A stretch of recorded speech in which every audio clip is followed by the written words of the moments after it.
Well, it is that time. We look forward to this every week, man. This is fun. And we've got them back in person now as we are live at the Virginia Mason Athletic Center. It's Wyman and Bob, Seattle Sports on 710. And sitting to my immediate left is the man with the plan. He pulls all the strings around here and makes it happen. The GM of your Seattle Seahawks, John Schneider, is with us. It's better in person, isn't it, than the phone, don't you think? Yeah, it's better in person. You guys look very well rested, by the way, both of you. Yeah. Thank you. Thank you. I feel like that's a movie line. You're not. No, it's not. You're not well rested. Yeah, getting there. Yeah, getting there. But it seems like just like a couple minutes ago we were sitting in that hall at the Combine and talking to you guys on the speakerphone with a bunch of people walking by, like flipping me off and making fun of me and stuff, and like trying to distract me, all my buddies. What is the rest schedule like for you there? Honestly, do you get much sleep, or are you like on your phone at 6 a.m.? No, it's probably like because they are late nights with the meetings and everything. It's and now the workouts. It's basically like as many meetings as you can set up with other agents, whether it's Nolan, Willie, myself, Matt Thomas, whoever we can, all the people, Joey, all the people we can reach. It can be 3, 4 o'clock in the morning, and then let's get up, let's get rocking. But it's like 8. It's not like you have to get right back up at 6. It used to be really bad. But now the schedule's really helped. All right, so people will get mad at us if we don't start with this. Okay. Geno Smith. Yes, sir. We heard Pete talking about with Brock and Salk about how Who? you guys, Brock and Salk. It's a morning it's a different show. 6 to 10. A couple of Okay. other guys, we're not familiar with them. Pete goes on with them. Anyway, he was talking about how you guys did a good job with the communication and not leaving any voids or spaces, as he put it. Yeah. Just tell us how that whole thing came together and what that experience was like. It was great. His agent, Chaffee Fields, who played at Penn State, was a wide receiver there, and I scouted him coming out. We've always had a relationship. He played for the Niners for a minute, and he's just a really, really like smooth, like cool, like individual. Like he's just got a really great presence about him. So he's very easy to communicate with. He's not a guy that's going to get really upset. When you're in the heat of the moment. Every negotiation. I said it this morning. Every negotiation has its own storyline, its own set of issues that you need to work through. And Chaffee just did a really great job, and his partner Kevin, of just working through the issues. And we kept everything really quiet, which I always really appreciate, and the organization appreciates.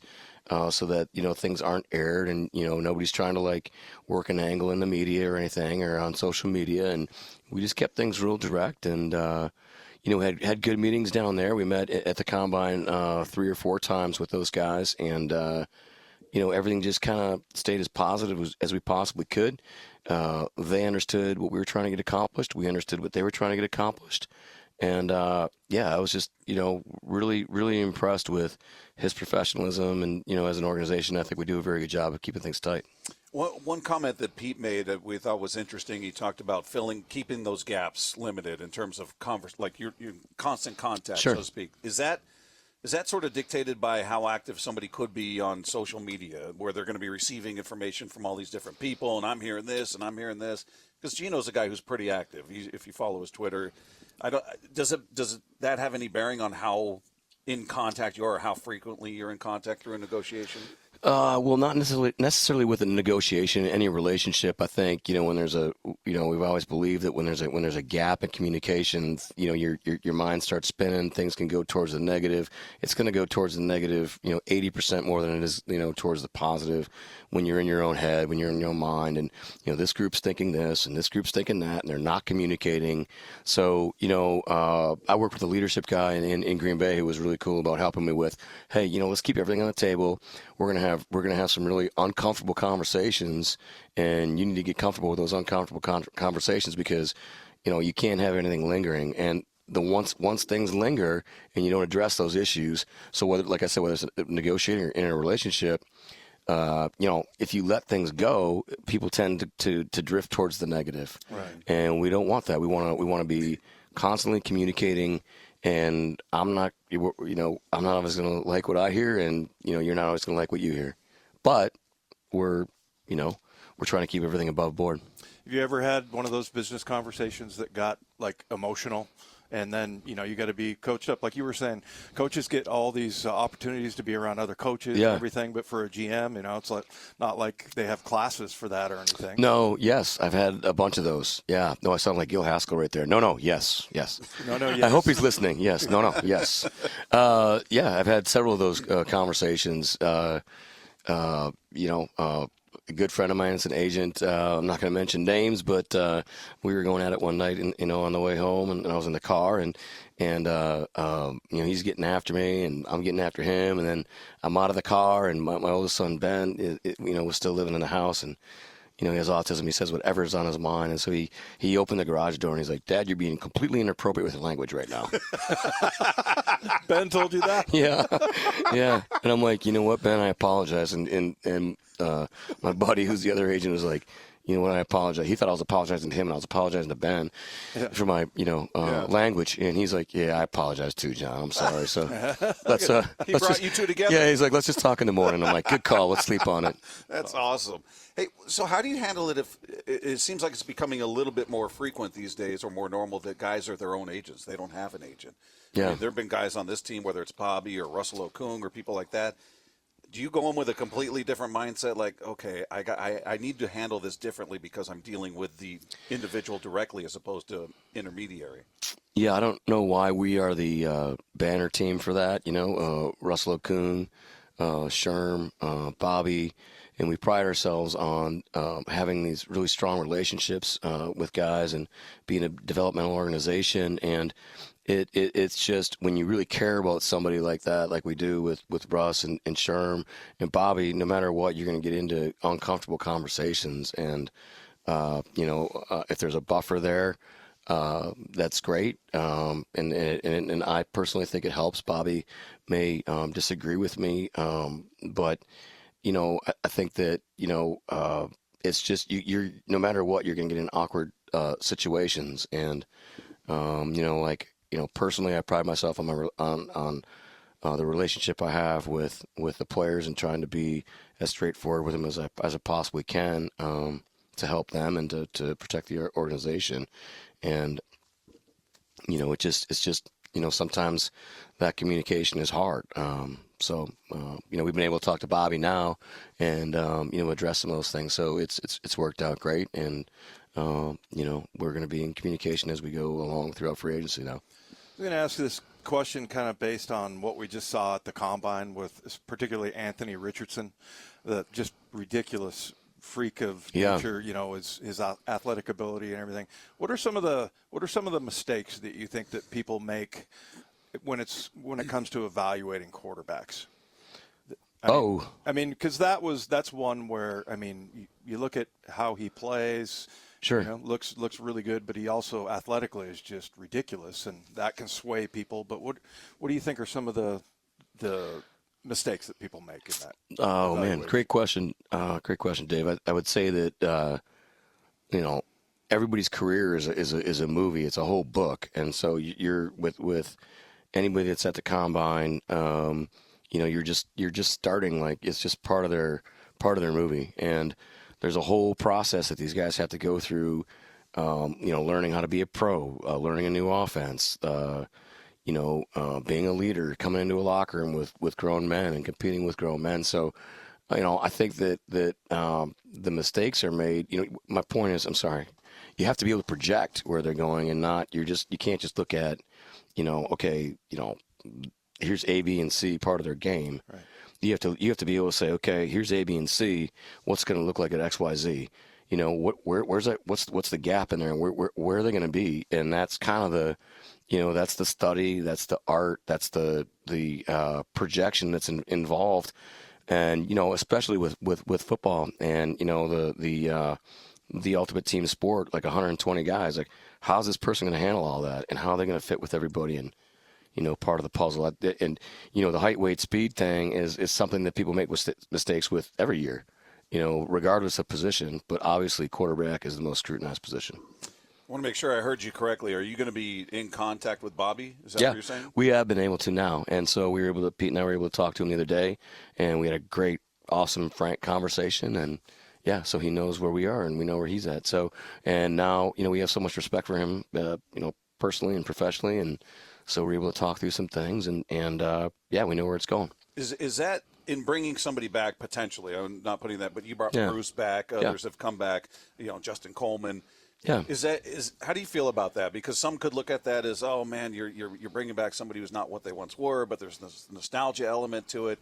Is it hard not to incorporate that? Like, oh, we love Bobby. He was such a pillar of what we did here, but he's an older player at this point. Is it hard to sort of negotiate that? If you will? I think it's flattering that guys do want to come back here, and I think it's a reflection of everybody in the building, whether it's Mo, EK, Stu, Dave Pearson, Strick, Sam, everybody in the building. I think it's a reflection on those people as much as it is on the player, and whether they the kind of success they had here, and the culture that we have here that's been able to help them live up to their dreams and achieve everything that they wanted to achieve. To your point about where guys are in their career, you always have to look at the landscape of the whole league and not just say, we're overly. It's Bobby Wagner. You know what I mean? It's like Dick Butkus. This is Ray Nitschke. This is he's Ray Lewis. These guys. You have to look at the whole landscape and then how you're trying to help your team. And right, wrong, or indifferent, we have to prioritize things and try to help our team, based on what the landscape of the whole league looks like based on position strength throughout the whole league. And when I say that, I mean free agency, and not just say, to your point, like, hey, this is Justin Coleman, we got to bring him back because of how he played, 4 years ago when before he signed this big deal in Detroit. You have to keep projecting where the guys are going to go. Yeah, when you're filling in, like, let's say defensive tackle, center, guard, linebacker, whatever, you have a plan. Obviously, you don't know what's going to go on in the draft. You have no idea who's going to take what. Well, maybe you have some idea, but how much of that do you sit there and go, okay, this we're going to address in free agency, this we're going to address through the draft, or is it just totally fluid?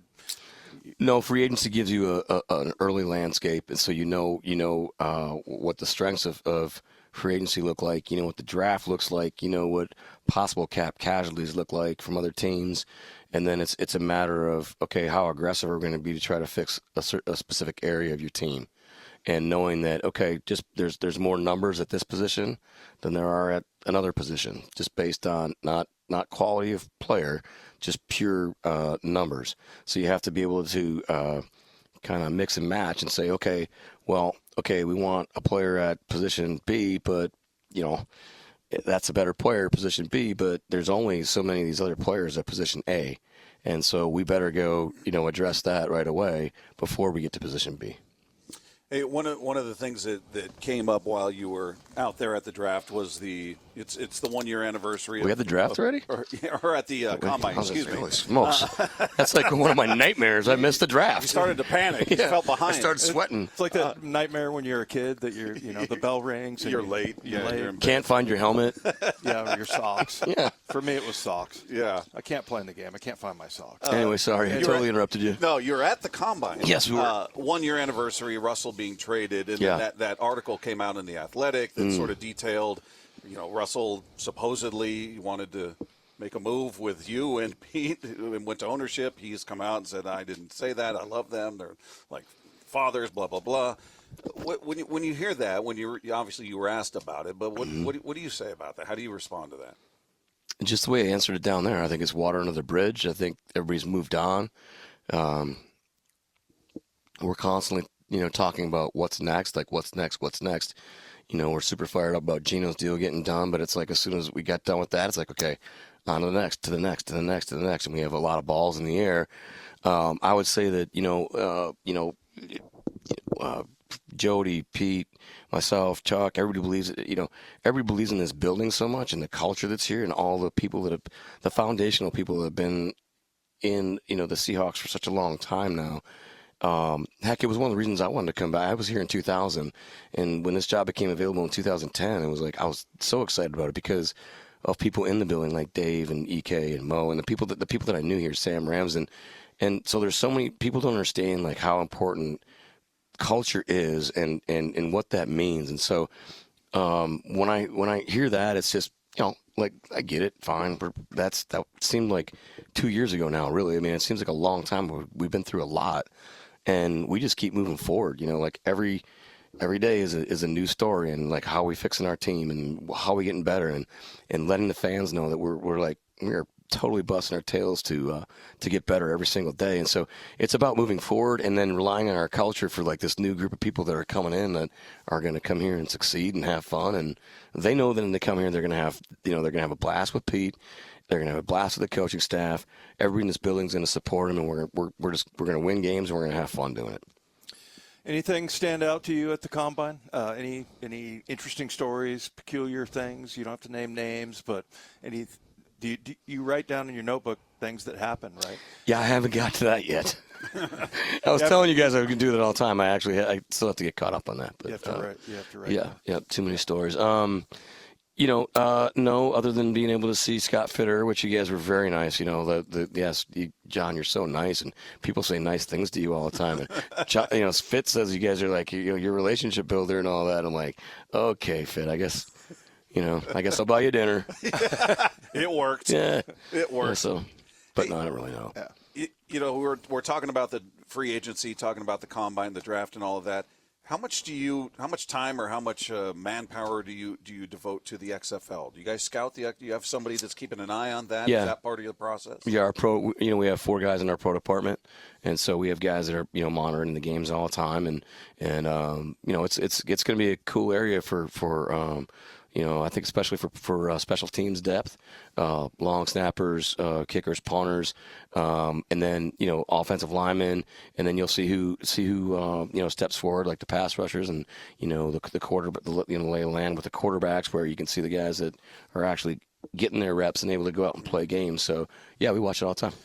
I'd say we, not myself. I don't, but we have guys that are focused on it all the time and studying it and scouting it. Yeah, and you rely on those guys. How much better is that for you guys, having that little kind of a farm league, basically? Love it. Geno and I used to talk about it all the time. I used to tell him about NFL Europe because he was like, how am I supposed to get my reps? Like, right. Should I go, I love it here, but I'm not getting any reps, with Russ. So should I go to the CFL? Should I, we used to talk about NFL Europe all the time, like Kurt Warner and Brad Johnson and Mark Bulger and JT O'Sullivan and all the guys that got to play in that league that totally improved. And so, I think it's huge, especially for the quarterbacks. As far as the combine goes, you were talking about Anthony Richardson, who was the star of the combine. Dave and I were talking about it, and I was under the impression, I'm looking at it going, yeah, we can all marvel at what somebody does there and talk about how high they jump or how fast they are.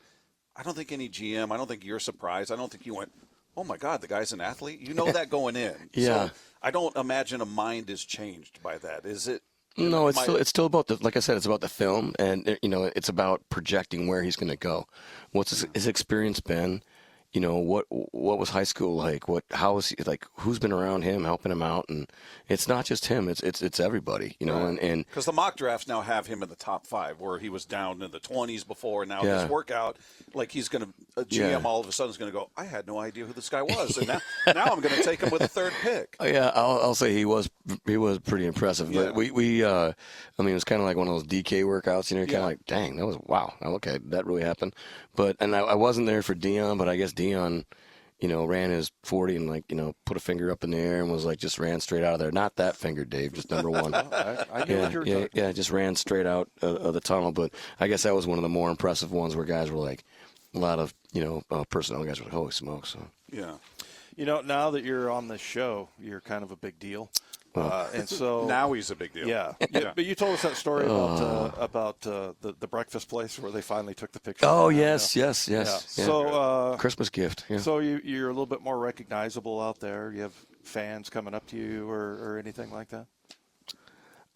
Not in Indianapolis, but actually when we got back here, having dinner, I'm this guy, and I'm a nice guy. I mean, I pride myself on that. But I have a guy, grabbing dinner with a couple fellow employees, and we're leaving, and this guy's like, hey, Mr. Schneider. And I'm like, hey, what's up, man? And he's like, hey man, don't F this up. Like, but he said the words. And I just, what? I kind of looked at him like, what? Yeah. So, yeah, I've had some. So usually the interaction's very nice. What happened? I said there's good and bad. Yeah, there's good and bad. Yeah. Yeah. Okay. Does anybody ever complain? Why'd you get rid of this guy? How come you didn't sign this guy? Oh, yeah. Is there a lot Oh, of yeah, that, yeah. I think I told you guys, yeah, defensive lineman. I'm like, yeah. Thanks for the flash, Gordon. Yeah. Yes, of course, defensive lineman. Is that a movie line or no? Yeah, it's not a movie Okay. line, no. Have you hit us with one yet? Because No. John's going to put a No, little... but those weren't pillows. There we go. There you go. We'll see if our texters know where that comes from which movie it comes, because he's going to throw little Easter eggs in the conversation for people to figure out. There you go. We'll see how adept our listeners are. Yeah. Yeah. So everything's good, though? Everything you came... Doing press conferences and studying the board. Did anything change at the Combine, or is it exactly as it's been, just in the way of time and way of... It seemed like there were more... It's great. It was good. There was a lot of fans there. Very similar to last year. There were more fans in the end zone, yeah. And they were really into the Purdue guys and the Ohio State guys. You could hear them. There was definitely more fans around over the weekend. But timing-wise, it works out great. It's the second year in a row now where, you come back and kind of get your bearings. As of, like today, I'm still finishing up grading the individual combine performances, like, from film, and then, working on, some of our own guys we'd like to resign and that sort of thing. And then Geno's press conference. But, now you have this week. You get back from the combine, now you have a week in there, which really helps. We used to come back and, like, just dive right into it. And, so the combine was, you had more, you learned a little bit more from you felt like you had the salary ranges nailed a little bit more for the free agents. Now there's another week there, so there's another gap of lack of communication. So as a scout, and early on, it's got to be all about you're just watching film and going to games. But as you have risen up to be the GM, how much film do you watch on guys, or or are you just waiting for guys to bring you? Okay, because you can't watch every guy. No, I stopped. I pulled off on going to a lot of school calls because, a lot of the scouts get to go in there, like twice, 3 times to a school, 2-3 times a year. And, when you just cruise in there once and, they know the general manager's coming in there, the guys kind of, the people at the schools tend to kind of just, tell you, what you want to hear sometimes. And I've made some mistakes where, I've kind of overruled a couple guys because I did the school call as well. Now you're talking about watching film, and that's really like, that's the basis of what I do when I get, like off course. What brings me back is like really, getting back into grinder mode and studying the film and studying the person or studying the player. So now I'm relying on the scouts more than I used to just, tell me about the player. So I study all the players as much as I possibly can, all the schools as much as I possibly can, and I don't get into the character until like what our pre-combine meetings like about a month ago. Yeah. So the area guys present the player, and now I'm hearing it for the first time. I don't have a preconceived notion of who the person is based on my personal experience of going into the school. Very nice. John, good to have you back, man. Yeah. Welcome back. Appreciate you guys. John. All right. See you. There he is, John Schneider, with us every single week here with Wyman and Bob, Seattle Sports on 710.